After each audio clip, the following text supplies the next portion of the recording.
নমস্কার। জিওপলিটিক্স এবং ভারত পর্ব 2। আজকে আমরা কিছু আলোচনা করব অপারেশন সিন্দুরের পরবর্তীতে জিওপলিটিক্সের কি পরিবর্তনটা। আমরা আগের দিন বলেছিলাম যে একটা পরিবর্তন হয়েছে। তো বেশি ভূমিকায় না গিয়ে আমরা ডাইরেক্ট টপিকসে আসছি। অপারেশন সিন্দুরের সময় কিরানা হিলস বলে একটা এয়ারবেসে হিট করে ইন্ডিয়া। আমরা সেই এয়ারবেসটার প্রভূত ক্ষতি হয়। পরবর্তীতে জানা যায় যে ওই এয়ারবেসটা অ্যাকচুয়ালি নিউক্লিয়ার এয়ারবেস ছিল। আবার ইন্টারন্যাশনাল প্রোটোকলে প্রতিটা কান্ট্রি পরস্পরের নিউক্লিয়ার এয়ারবেস, নিউক্লিয়ার ইনস্টলেশনের তথ্য শেয়ার করে, যাতে করে in case of any war, যাতে করে কোনো কান্ট্রি সেই এয়ারবেসে যাতে আঘাত না করে, তার জন্য। তো আমাদের কাছে যে পাকিস্তানের তথ্যটা শেয়ার রয়েছে তার মধ্যে কিন্তু এই কিরানা হিলসের নিউক্লিয়ার ইনস্টলেশনের কথা নেই।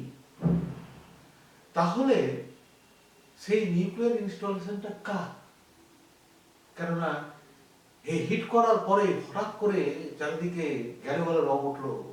আঙ্কাল স্যাম কোনোভাবে যুদ্ধ থামাবার জন্য পাকিস্তানকে বললো, ইন্ডিয়ার কাছে রিকোয়েস্ট করে যুদ্ধটা থামাও, হোয়াট এভার, ব্লা ব্লা ব্লা। আর তারপরে দিন দেখা গেছে বোরন নিয়ে বেশ কিছু ইজিপ্টের একটা বড় একটা পাকিস্তানে ল্যান্ড করলো এবং তার অ্যাক্টিভিটি দেখা গেল সেই কিরানা হিলসের আশেপাশে। বোরন কি করে, এগুলো সব অনেক ফিজিক্সের কারণ আছে। এগুলো নিয়ে আরেকদিন বিস্তারিত আলোচনা করব।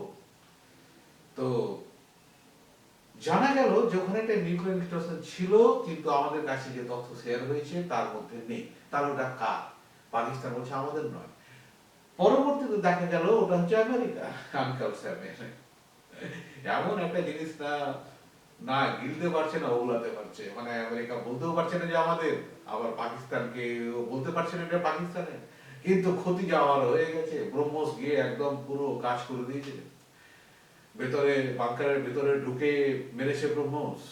প্রচুর ওদের সায়েন্টিস্ট, কিছু মিলিটারি পার্সোনেল, কিছু হয়তো নিউক্লিয়ার স্টক পাইল সবই ছিল, সবই প্রায় শেষ। তো একটা বড় ক্ষতি হয়েছে। আবার আমেরিকা স্বীকার করতে চাইছে না, স্বীকার করলে তো সবাই বলে এ মা কি হলো, এই ব্যাপারটা আছে। তা কিন্তু ভেতরে ভেতরে রাগ যে ভারতবর্ষের এত ক্ষমতা, যে ভারতবর্ষ প্রিসিশন গাইডেড অ্যাটাক করে এইগুলো ইনস্টলেশন এত বড় ক্ষতি করে দিল। আর আমরা কিনা ভারতবর্ষকে থার্ড ওয়ার্ল্ড কান্ট্রি হিসাবে দেখি, হ্যাঁ এত ভালো আমরা সাপোর্ট করার চেষ্টা করি না। আর ভারতের সাথে আমরা থাকবো না। এবার ভারতকে ক্ষতি করার চেষ্টা করে, যাতে ভারতের যাতে এগিয়ে আসতে না পারে। ওদের এত বুদ্ধি, এত ব্রেন, ইত্যাদি ইত্যাদি। তারপরে হঠাৎ করে আমেরিকার ভারতের প্রতি মনোভাবের একটা বিশাল পরিবর্তন।